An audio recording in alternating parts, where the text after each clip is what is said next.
Salut à toutes et à tous, c'est Felkin. Et aujourd'hui on se retrouve pour une nouvelle analyse d'artistes. Et pas n'importe qui. Je parle des... En tout cas les gars, on peut enfin être fiers. En France, on sait faire autre chose que du saucisson et du vin. Malgré ce qu'on peut penser, on est des putains de monstres en musique électronique. Et on peut dire dignement que oui, les Daft Punk sont français.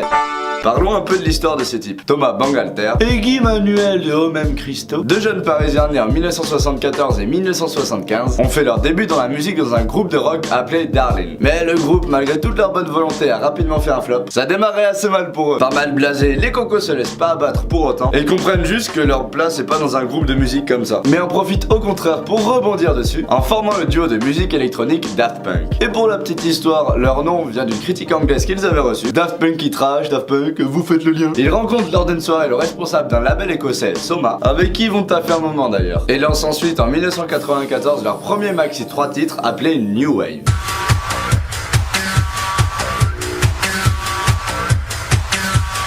Pas un très grand succès à ce moment-là, mais ils commencent à titiller la presse et les critiques. Et c'est en 1995 qu'ils vont tout défoncer, en sortant Daft Punk qui va leur permettre de gagner pas mal de notoriété.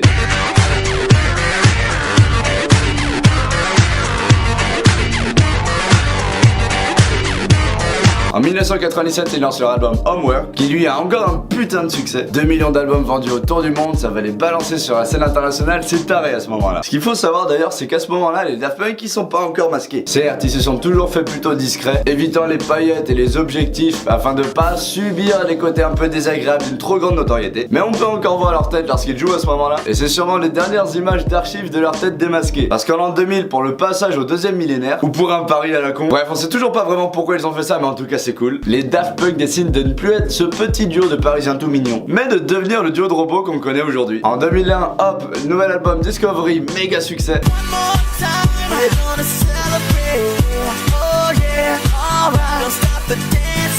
Je dis hop là, comme si à chaque fois ils sortent un album en 2-2 là. Mais faut savoir qu'en général les Daft Punk pour produire un album ils mettent à peu près 4 ans. C'est pas des flèches vous allez me dire. Mais c'est que les fripouilles sont accros aux détails et aiment tout peaufiner pour obtenir un son final unique. Avec par exemple l'utilisation du fameux vocodeur, un des éléments les plus caractéristiques du groupe.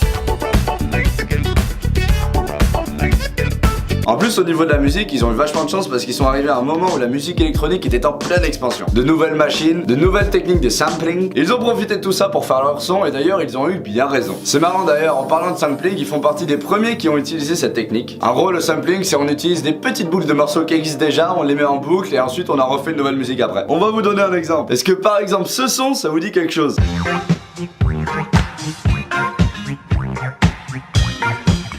Et ouais, c'est la base de Harder, Better, Faster, Stronger.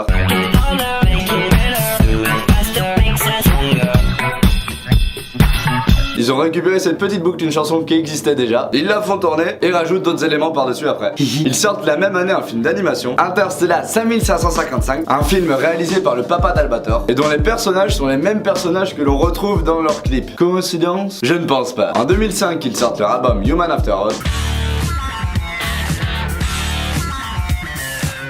Et à partir de là, ils vont commencer à connaître un petit coup de mou. Ils refusent beaucoup de dates pour jouer pour garder une certaine exclusivité. Leur album est moyennement bien accueilli par la presse. Les gens sont perdus, vous comprenez. Jusqu'en 2006, lors d'un live à Coachella où là, ils vont tout défoncer. Ouais, j'ai appris à le dire cette fois-ci, on dit pas Coachella, on dit Coachella. Coachella. Bah ouais, c'est pas des branleurs les gars. Si pendant tant de temps, il y a eu un moment de mou comme ça, c'est forcément qu'ils préparaient quelque chose derrière. Ils se fabriquaient en cachette une putain de pyramide à LED. Et c'était la première fois qu'un élément scénique aussi important ça se faisait. Ils ont fait patienter la foule pendant plus d'1 heure, mais vu la prestation sonore et visuelle qu'on leur a envoyée, je pense que les mecs ils ont pas été déçus de l'attente.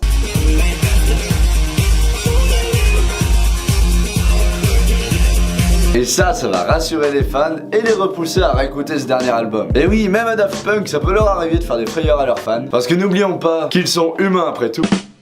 Et pour l'anecdote d'ailleurs, l'album a été pondu en seulement 2 semaines par les Jojo. En 2010, ils participent au film Tron en réalisant la musique du film. Et en apparaissant vite fait dans le film, ils dénotent pas trop de l'ambiance, au moins c'est l'avantage. Et en 2013, ils sortent leur album Random Access Memories, un album monstrueux aux tonalités très pop des années 70, qui leur permet une fois de plus d'asseoir leur notoriété.